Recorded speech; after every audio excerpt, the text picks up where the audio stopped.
வணக்கம், welcome back to chef Deena's kitchen. இன்றைக்கி நம்ம கிச்சனில் பார்க்க போகிறது பாம்பே அல்வா. இதோட காலா ஜாமுன் எப்படி பண்ணுறது பார்க்க போகிறோம். இந்த ரெண்டு ரெசிபியும் சூப்பரான ரெசிபிங்க. எல்லாருக்கும் பிடிச்சது தான் இந்த பாம்பே அல்வா. எல்லார் வீட்லேயும் இருக்க பொருள் நெய் இருக்கும், கார்ன்ஃப்ளவர் இருக்கும், அதுக்கப்புறம் முந்திரி பருப்பு இருக்கும். ரொம்ப ஈஸியான ஸ்டைலில் பண்ணலாம். அதோட பக்குவம் கரெக்டாக புரிஞ்சுட்டு பண்ணிங்கன்னா ரொம்ப சூப்பராக இருக்கும்.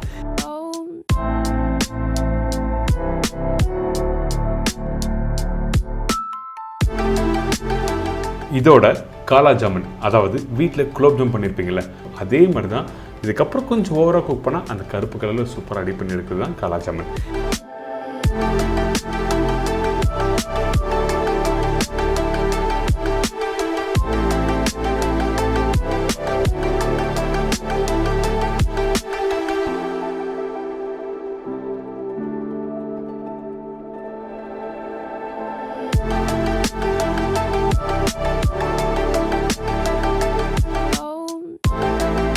இந்த ரெண்டு ரெசிபி அல்டிமேட்டான ஸ்டைலில் இந்த தீபாவளிக்கு எப்படி பண்ணுறது பார்க்க போகிறோம். ஃபஸ்ட்டு நம்ம பார்க்க போகிறது காலா ஜாமுனுக்கு தேவையான பொருட்கள் பார்த்தலாமா. காலா ஜாமுனுக்கு தேவையான பொருட்கள்: பிளெயின் பால்கோவா 250 கிராம், மைதா 75 கிராம், சர்க்கரை 750 கிராம், ஏலக்காய் powder 1/4 teaspoon, cooking soda 1 gram, oil fry பண்ணுறதுக்கு தேவையான அளவு. இதாங்க இந்த காலா ஜாமுனுக்கு தேவையான பொருட்கள். ஃபஸ்ட்டு நம்ம என்ன பண்ணுறோம், இந்த காலா ஜாமுனுக்கு சுகர் சிரப் ரெடி பண்ணுறோம். எதுக்காக கேட்டால், இந்த காலா ஜாமுன் ஃப்ரை பண்ணி முடித்த உடனே டேரெக்டாக சுகரில் போட்டுக்கணும். அப்படி இல்லைனா அந்த காலா ஜாமுன் ஃப்ரை பண்ணது ட்ரை ஆகும், அதுக்கப்புறம் நல்லா இருக்காது. இந்த சுகர் நான் போட்ட பிறகு கரெக்டாக 300 ml தண்ணி ஊற்றிருக்கேன். இதில் கொஞ்சமாக பால் ஊற்றி மிக்ஸ் பண்ணுறேன். எதுக்காக மிக்ஸ் பண்ணுறேன், அந்த சர்க்கரையில் இருக்க அழுக்கு எல்லாத்தையும் எடுக்க தான் இந்த மாதிரி மிக்ஸ் பண்ணுறோம்.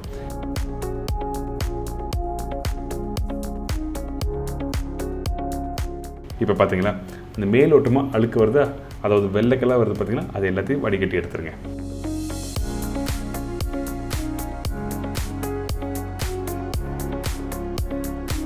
ரொம்ப ஈஸி தான். நம்ம வீட்டில் நிறைய வாட்டிஸ் பண்ணுறோம், ஆனால் சம்டைம் ஞாபகத்துக்கு இருக்காது. அதனால தான் நம்ம என்ன பண்ணுறோம், ஒரு ரெசிபிக்கும் இந்த மெத்தடில் பண்ணும்போது தெளிவாக உங்களுக்கு சொல்லிட்டு வரேன். இப்போ இந்த அழுக்கெல்லாம் எடுத்த பிறகு கரெக்டாக இந்த சுகர் சிரப்போட திக்னஸ் எந்த அளவுக்கு இருக்குன்னு ஒரு கம்பிப்பை தான் அளவுக்கு இருக்கணும். ரொம்ப திக்காக இருக்கக்கூடாது, ரொம்ப தண்ணியாக இருக்கக்கூடாது. தண்ணியாக இருந்தால் என்ன கேட்டினா, அந்த காலா ஜாமுன் ஃப்ரை பண்ணி போட்ட பிறகு அப்படி பஞ்சு மாதிரி வந்துடும். இதே திக்காக இருந்தால் அந்த சுகர் சிரப் இறங்காது. அதுக்காக தான் ஒரு கம்பிப்பை தான் சொல்லியிருக்கேன். இந்த சுகர் சிரப் ரெடியான பிறகு ரெண்டாக பிரிச்சிடும். அதாவது ஒன்று வந்து திக் சிரப்பு, இன்னொன்று வந்து தின் சிரப்பு. அதனால் கொஞ்சமாக தண்ணி ஊற்றி டைல்யூட் பண்ணி எடுத்து வச்சிடும். இது எதுக்காக பண்ணுறது சொல்லிட்டு கடைசியாக பார்க்கலாம், அப்போ தான் உங்களுக்கு புரியும். இதுக்கப்புறம் இந்த காலா ஜாமுன் எப்படி ரெடி பண்ணுறது பார்க்கலாம். பிளெயின் பால்கோவா, இந்த பால்கோவாவில் கொஞ்சமாக குக்கிங் சோடா போட்டிருக்கேன். அதிகமான குக்கிங் சோடா இருக்கக்கூடாது. அப்படி இருந்தால் ரொம்ப சாஃப்டாக இருக்கும்போது ஃப்ரை பண்ணும்போது உடையிறதுக்கு வாய்ப்பு நிறைய இருக்குது. இதுக்கு பிறகு வாசனைக்கு ஏலக்காய் பவுடர், கொஞ்சமாக தண்ணி ஊற்றி ஃபஸ்ட்டு அந்த குக்கிங் சோடா ஏலக்காய் பவுடர் அந்த தண்ணியோட நல்லா மிக்ஸ் பண்ணுங்கள். மிக்ஸ் பண்ணி முடித்த பிறகு அந்த பால்கோவா, அதாவது சர்க்கரை இல்லாத பால்கோவாவில் கை விட்டு நல்லா மிக்ஸ் பண்ணுறோம்.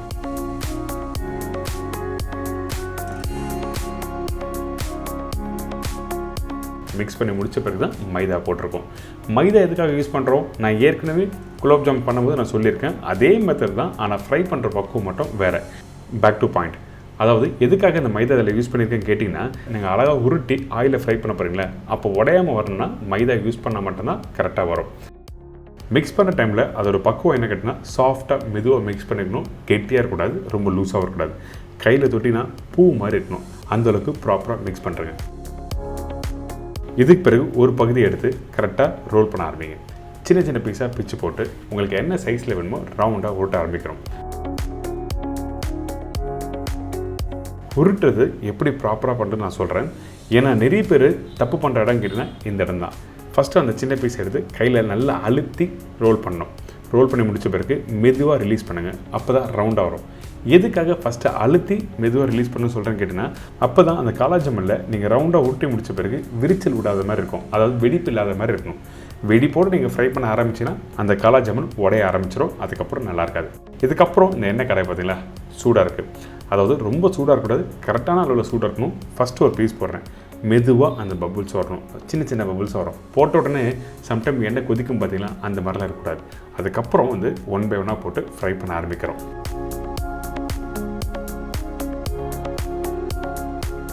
ஒரு கரண்டி எடுத்து அந்த எண்ணெயை அப்படியே சுற்றி விடுங்க. எதுக்காக சுற்றுறோம்?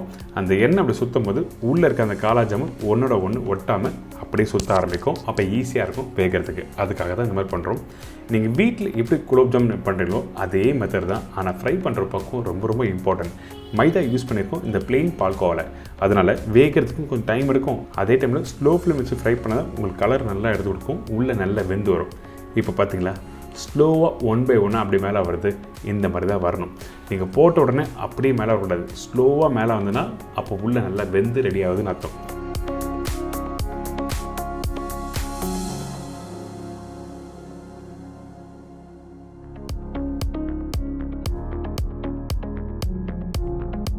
இந்த டைமில் பார்த்தீங்கன்னா கோல்டன் ப்ரௌன் கலர் வந்திருக்கும். இதை அப்படியே இன்னும் கொஞ்சம் அடுத்த ஸ்டேஜ் எடுத்துன்னு போனீங்கன்னா கொஞ்சம் கலர் மாறும். இந்த மாதிரி ஸ்டெப் பை ஸ்டெப்பாக சொல்கிறேன். அதே டைமில் கலர் எந்த அளவுக்கு கரெக்டாக வரணும்னு சொல்லிட்டு நீங்கள் காமிக்கிறேன். அதேமாதிரி பண்ணுங்கள். கொஞ்சம் நல்லா அந்த கருப்பு கலர் வந்தால் தான் அந்த சுகர் சிரப்பில் போட்ட பிறகு கலர் கம்மியாகும். சில பேர் வந்து கலர் நல்லா வந்துருச்சு உடனே சுகர் சிரப்பில் போட்டலாம் நினைப்பீங்க. ஆனால் சுகர் சிரப்பில் போட்ட உடனே அதோட கலர் வந்து உங்களுக்கு கரெக்டாக எடுத்து கொடுக்காது. அதுக்காக தான் நல்ல கலர் வந்த பிறகு அதுக்கப்புறம் போடுறோம், உங்களுக்கு கரெக்டான கலர் எடுத்து கொடுக்கும். இப்போ இது நல்லா ஃப்ரை ஆகட்டும், நல்லா கருப்பாக வரும். அதுக்கு பிறகு எடுத்து போடலாம். ஃப்ரை பண்ணி முடித்த பிறகு, அதாவது அந்த சுகர் சிரப்பில் போட்ட பிறகு இது எப்படி இருக்குன்னு கேட்டிங்கன்னா, அந்த மேல் லேயர் பார்த்திங்களா கொஞ்சம் ஹார்டாக இருக்கும், ஆனால் உள்ளே சாஃப்டாக இருக்கும். அதுதான் காலா ஜாமுன். நிறைய பேருக்கு வந்து கருப்பாக இருந்தால் மட்டும் போதும் சொல்லி நினைப்பாங்க. அப்படிலாம் இல்லை. ஆனால் மேல் லேயர் ஹார்டாக இருக்கணும், உள்ளே சாஃப்டாக இருக்கணும். இப்போ ரெடியானதை அப்படியே தின்னான சிரப்பில் போட்டிருக்கேன். எதுக்காக அந்த தண்ணியான சிரப்பு சக்கரை தண்ணியில் போட்டிருக்கேன்னு கேட்டிங்கன்னா காரணம் இருக்குது. நீங்கள் ஃப்ரை பண்ண உடனே சாப்பிட்ணுன்னு சொல்லிட்டு ஆசைப்படுவீங்களே, அந்த டைமில் இந்த மாதிரி தின் சிரப்பில் போட்டு அதுக்கப்புறம் திக் சிரப்பில் போட்டிங்கன்னா உடனே வித்தின் 20 minutesல நீங்கள் சாப்பிட ஆரம்பிக்கலாம். இது ஒரு சின்ன விஷயம், எல்லாருக்கும் புரிஞ்சுட்டு நீங்கள் வீட்டில் பண்ணால் ரொம்ப சூப்பராக இருக்கும்.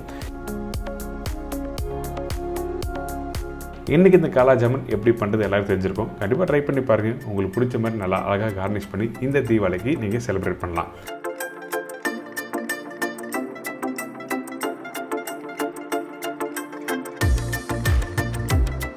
இது தொடர்ந்து பாம்பே அல்வா. யாருக்கு தான் பிடிக்காது அந்த அல்வாவை. இப்போது இந்த ரெசிபி தேவையான பொருட்கள் பார்த்தலாம். அதுக்கு முன்னாடி நம்ம சேனலில் நிறைய பேர் வீடியோ பார்த்து வீட்டில் ட்ரை பண்ணுற சொல்கிறாங்க.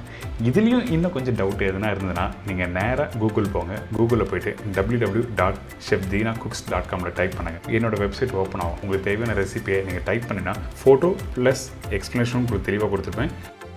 பாம்பே அல்வாக்கு தேவையான பொருட்கள்: கார்ன்ஃப்ளவர் 200 கிராம், சர்க்கரை 600 கிராம், முந்திரி பருப்பு தேவையான அளவு, ஏலக்காய் powder 1/4 teaspoon, orange red colour தேவையான அளவு, நெய் 100 ml, ஆயில் 75 ml. இதாங்க இந்த பாம்பே அல்வாவுக்கு தேவையான பொருட்கள். இந்த பாம்பே அல்வா பண்ணுறதுக்கு நீங்கள் என்ன பண்ணணும்னு கேட்டிங்கன்னா, இந்த மாதிரி ஒரு ட்ரே எடுத்துக்கங்க. அந்த ட்ரேயில் கொஞ்சமாக ஆயில் அப்ளை பண்ணுறோம். எதுக்காக இந்த மாதிரி ஆயில் அப்ளை பண்ண கேட்டிங்கன்னா, அல்வா ரெடி பண்ணி முடித்த பிறகு உடனே ட்ரேயில் மாற்றணும். இந்த மாதிரி மிசம்பிளாக நீங்கள் ரெடி பண்ணி வச்சா தான் உங்களுக்கு ஈஸியாக இருக்கும் ப்ரிப்ரேஷன் கம்ப்ளீட் பண்ணுற ஸ்டேஜில். அதுக்காக தான் இந்த மாதிரி ட்ரே ரெடி பண்ணி வைக்கிறோம். இதுக்கு பிறகு அல்வா பண்ண ஆரம்பிக்கலாம். ஃபஸ்ட்டு நம்ம என்ன பண்ணுறோம், ஒரு கார்ன்ஃப்ளவரை ஒரு பவுலில் போட்டுருங்க. இதில் கரெக்டாக 350 ml தண்ணி ஊற்றிருக்கேன். அதாவது பெரிய கிளாஸில் 1.5 கிளாஸ் அளவு தண்ணி ஊற்றி நல்லா கரைச்சிருங்க. தண்ணியாக இருக்கணும், திக்காக இருக்கக்கூடாது. எதுக்காக தண்ணியாக இருக்கணும்னு கேட்டிங்கன்னா, அப்போ தான் குக் பண்ணுறதுக்கு கரெக்டான டெக்ஸ்சர் கொடுக்கும். கொஞ்சம் டைம் எடுத்து குக் பண்ணும்போது கரெக்டான பக்குவம் கொடுக்கும்னு சொல்ல வரேன்.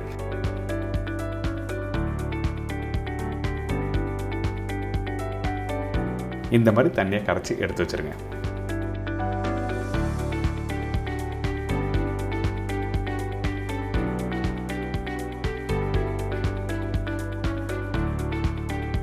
இதுக்கு பிறகு இந்த கடையில் சக்கரை போட்டிருக்கேன். சக்கரை டோட்டலாக 600 கிராம் சொல்லியிருக்கேன். அதில் 300 கிராம் ஃபஸ்ட்டு போட்டிருக்கேன். மீதி 300 கிராம் கடைசியாக யூஸ் பண்ண போகிறோம். இந்த சக்கரை போட்ட பிறகு ஒரு ஈவனாக மட்டமாக ஆக்குங்க. அதுக்கு பிறகு எந்த அளவுக்கு சக்கரை இருக்கோ அதே அளவுக்கு தண்ணி ஊற்றி நல்லா மிக்ஸ் பண்ண ஆரம்பிக்கிறோம். உங்களுக்கு ஈஸியாக சொல்கிற ரொம்ப ஈஸி, ஏன்னா எம்எல்லாம் சொன்னால் கொஞ்சம் கஷ்டமாக இருக்கும். அதனால நம்ம என்ன பண்ணுறோம், எந்த அளவுக்கு சக்கரை போட்டுங்களோ அந்த அளவுக்கு தண்ணி ஊற்றி நல்லா மிக்ஸ் பண்ணுங்கள். அந்த சக்கரை கொஞ்சம் லைட்டாக மெல்ட் ஆக ஆரம்பிக்கும். அதுக்கு பிறகு நம்ம ஏற்கனவே கரைச்சி வச்சுருக்க அந்த கார்ன்ஃப்ளவர் ஊற்ற போகிறோம். பார்த்தீங்களா, இப்போ அந்த சக்கரை நல்லா கொதிச்சு வந்திருக்கா. ஜஸ்ட்டு கொதிச்சு வரணும். இதில் வந்து ஒரு கம்பி பதம் 2 கம்பி பதம் அந்த மாதிரிலாம் எதுவுமே இல்லை. சக்கரை கரைஞ்சிருக்கணும் அந்த தண்ணியில். இதுக்கு பிறகு நம்ம என்ன பண்ணுறோம்னா, இந்த இடத்துல ஆயில் யூஸ் பண்ணுறோம். ஆயில் எதுக்காக இந்த சக்கரை தண்ணியில் ஊற்றுறீங்கன்னா காரணம் இருக்குது. கார்ன்ஃப்ளவர் டேரெக்டாக இந்த சுகர் வாட்டரில் ஆட் பண்ணும்போது என்ன ஆகுதுன்னா கடையில் அடிபிடிக்க ஆரம்பிக்கும். அதனால ஃபஸ்ட்டு எடுத்துன்னு கொஞ்சம் லைட்டாக ஆயில் ஆட் பண்ணிவிட்டு அதுக்கப்புறம் ரெடி பண்ணி வச்சுருக்க இந்த கார்ன்ஃப்ளவர் வாட்டர் இதில் ஆட் பண்ணுறோம். ஸ்லோவாக மிக்ஸ் பண்ணணும். எடுத்த உடனே கரண்டி வச்சு வேகமாக மிக்ஸ் பண்ணக்கூடாது. ஏன் கேட்டிங்கன்னா வேகமாக மிக்ஸ் பண்ணும்போது அந்த கெட்டியான டெக்ஸ்டர் கரெக்டாக கிடைக்காது. ஸ்லோவாக மிக்ஸ் பண்ணால் உங்களுக்கு அப்படியே கெட்டியாக அப்படியே வரும். இந்த மாதிரி தான் கரெக்டாக நீங்கள் மெதுவாக பண்ணணும். எந்த அளவுக்கு ஸ்லோவாக பண்ண முடியுமோ அந்தளவுக்கு ஸ்லோவாக பண்ணுங்கள். அதே டைமில் உங்களோட அடுப்பு டெம்பரேச்சர் வந்து ஸ்லோவாக இருக்கணும். ரொம்ப ஹை ஃப்ளேமோ இல்லை மீடியம் ஃப்ளேமோ வேண்டாம். இந்த மாதிரி டெக்ஸ்டர் வந்த பிறகு நம்ம என்ன பண்ணுறோம், மீதி உள்ள சர்க்கரை இதில் ஆட் பண்ணுறோம். இந்த சர்க்கரை போட்ட பிறகு திருப்பி ஹை ஃப்ளேமில் வைங்க. இந்த சர்க்கரை கொஞ்சம் மெல்ட் ஆக ஆரம்பிக்கணும். அந்த டைமில் இந்த சர்க்கரை, இந்த கார்ன்ஃப்ளவர் எல்லாமே நல்லா திருப்பி குக் பண்ணுறோம். இந்த அல்வா கம்ப்ளீட் பண்ணுறதுக்கு 10லிருந்து 15 நிமிஷம் டைம் எடுக்கும். அதனால் உங்களுக்கு ஸ்டெப் பை ஸ்டெப்பாக கரெக்டாக பண்ணினா உங்களுக்கு ஈஸியாகிடும். இப்போ இந்த சர்க்கரை நல்லா கரைஞ்சி வந்திருக்கு. இந்த மாதிரி கெட்டியாக வந்த பிறகு கீ வந்து 100 ml, அதாவது நெய் 100 ml சொல்லியிருக்கேன்ல, அதில் இந்த நெய்யை வந்து டேரெக்டாக எல்லாமே ஒன்றா ஊற்றக்கூடாது. ஃபஸ்ட்டு ஒரு டேபிள் ஸ்பூன் போட்ட பிறகு ஸ்லோ ஃப்ளேமில் வச்சு நெய்யும் அந்த கார்ன்ஃப்ளவரும் நல்லா மிக்ஸ் பண்ணுங்கள். அந்த ஸ்லோ ஃப்ளேமில் வச்சு நீங்கள் மிக்ஸ் பண்ணும்போது அந்த கார்ன்ஃப்ளவரும் இந்த கீயும் அப்சர்வ் பண்ண ஆரம்பிக்கும். இதே ஹை டெம்பரேச்சரில் வச்சு நீங்கள் கீ ஆட் பண்ணால் அந்த கீ வெளியே தான் இருக்கும், ஒன்றா மிக்ஸ் ஆகாது. இதே மாதிரி நீங்கள் ஸ்டெப் பை ஸ்டெப்பாக மிக்ஸ் பண்ணணும். அந்த 100 ml கீ காலியாக வரைக்கும் நல்லா மிக்ஸ் பண்ணுங்கள்.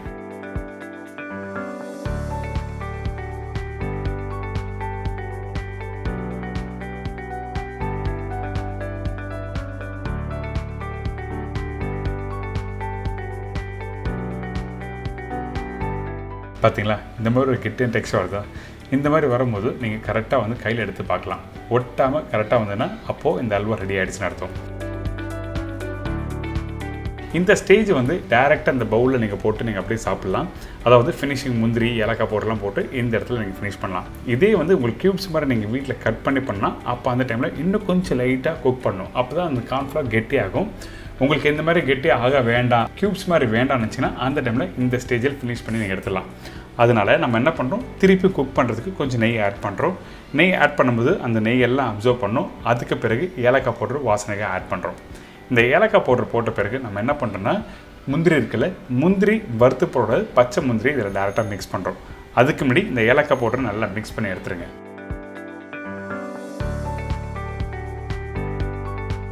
பார்த்தீங்களா, இந்த முந்திரியை இந்த ஸ்டேஜில் யூஸ் பண்ணுறோம். இந்த முந்திரியும் அந்த கார்ன்ஃப்ளவர், அந்த ஏலக்காய், நெய் எல்லாமே நல்லா மிக்ஸ் ஆகணும். அதுக்கு பிறகு ஆரஞ்சு ரெட் கலர் யூஸ் பண்ண போகிறோம். பாருங்கள், ரொம்ப ஈஸி தான் இந்த ப்ரிப்பரேஷன். நீங்கள் அந்த கார்ன்ஃப்ளவரை ப்ராப்பராக எப்படி கரைக்கிறோம் ரொம்ப இம்பார்ட்டன்ட். அதுக்கப்புறம் எப்படி குக் பண்ணுறோம், அந்த நெய்யை எப்படி கொஞ்சம் கொஞ்சமாக ஆட் பண்ணி ப்ராப்பராக குக் பண்ணி அந்த கெட்டியான டெக்ஸ்டர்ஸ் வரும். இதை நீங்கள் அண்டர்ஸ்டாண்ட் பண்ணிவிட்டு நீங்கள் வீட்டில் குக் பண்ணால் ரொம்ப ஒரு ஈஸியாக இந்த அல்வா பண்ண முடியும். ஸோ ஃபஸ்ட்டு வீட்டில் பண்ணும்போது ரொம்ப கஷ்டமான ப்ரிப்பரேஷன். அல்வானாவே ரொம்ப நேரம் குக் பண்ணணும் அப்படின்னு நினைப்பீங்க. அப்படிலாம் எதுவுமே இல்லை. 10லேருந்து 15 நிமிஷம் தான் ஆகும் இந்த ப்ரிப்பரேஷன் கம்ப்ளீட் பண்ணுறதுக்கு. ஃபைனலாக இந்த ரெட் கலர் ஆட் பண்ணியிருக்கேன், அதாவது ஆரஞ்சு ரெட் கலர். உங்களுக்கு இந்த ஆரஞ்சு ரெட் கலர் வேண்டாம்னா சேஃப்ரான் யூஸ் பண்ணிக்கலாம், ஒன்றும் தவிர எதுவுமே இல்லை. இந்த கலர் ஆட் பண்ண பிறகு ஜஸ்ட் 2 minutes. நான் திருப்பியும் சொல்கிறேன், ஆரஞ்சு ரெட் கலர் நார்மலாக மார்க்கெட்டில் கிடைக்கிறதுல எடிபிள், அதாவது ஃபுட்டுக்கு யூஸ் பண்ணுற கலர் மட்டும் தான் நான் யூஸ் பண்ணியிருக்கேன். இந்த கலர் போட்ட பிறகு 2 நிமிஷம் நல்லா மிக்ஸ் பண்ணுங்கள். அதுக்கப்புறம் நம்ம ஏற்கனவே கீ அப்ளை பண்ணி வச்சுருக்கேன் அந்த ட்ரேயில் இந்த அல்வா அப்படியே மாற்றி ஃபிக்ஸ் பண்ணுறோம். நீங்கள் இந்த அல்வா இந்த ஸ்டேஜை மாற்றுறது 2 விதம் இருக்குது. ஒன்று வந்து இன்னும் கொஞ்சம் லிக்விட் ஆன பிறகு அப்படியே எடுத்து ஊற்றுவாங்க. அப்படி பண்ணினா இந்த மாதிரி செட் ஆகிறதுக்கு குறைஞ்சபட்சம் ஒரு 6லேருந்து 7 மணி நேரம் டைம் எடுக்கும். அப்படி இல்லை, உடனே ரெடி பண்ணி சாப்பிட்ணும் அப்படின்னு நினச்சிங்கன்னா இந்த மாதிரி இன்னும் கொஞ்சம் கெட்டியாக ஒரு ஸ்டேஜ் வந்த பிறகு கரெக்டாக ட்ரேயில் செட் பண்ணிவிட்டு ஒரு 1/2 hour கழிச்சு கட் பண்ணால் உங்களுக்கு ஒரு சூப்பரான பாம்பே அல்வா ரெடி. நான் திருப்பியும் சொல்கிறேன், இந்த அல்வா 2 விதமாக நீங்கள் ட்ரேயில் செட் பண்ணலாம். அதாவது கொஞ்சம் செமி லிக்விடாக இருக்கும்போது ட்ரேயில் போட்டு ஒரு 6 மணி நேரம் கழிச்சு நீங்கள் கட் பண்ணலாம். அப்படி இல்லை, நான் உடனே இந்த அல்வா சாப்பிடணும் அப்படின்னு நினச்சினா இன்னும் கொஞ்சம் லைட்டாக குக் பண்ணிவிட்டு, அதாவது ஒரு 5 நிமிஷம் எக்ஸ்ட்ரா குக் பண்ணலாம். இந்த மாதிரி கெட்டியான டெக்ஸ்டர் வரும். இந்த மாதிரி கெட்டியான டெக்ஸ்டர் வந்த பிறகு செட் பண்ணிவிட்டு கரெக்டாக ஒரு 1/2 hour கழிச்சு நீங்கள் கட் பண்ணி எடுத்திங்கன்னா பாம்பே அல்வா ரெடி. இன்றைக்கி ஒரு அல்டிமேட்டான ஸ்டைலில் பாம்பே அல்வா எப்படி ப்ராப்பராக நுணுக்கமாக சொல்லி கொடுத்துருக்கேன். வீட்டில் ட்ரை பண்ணுங்கள், என்ஜாய் பண்ணுங்கள்.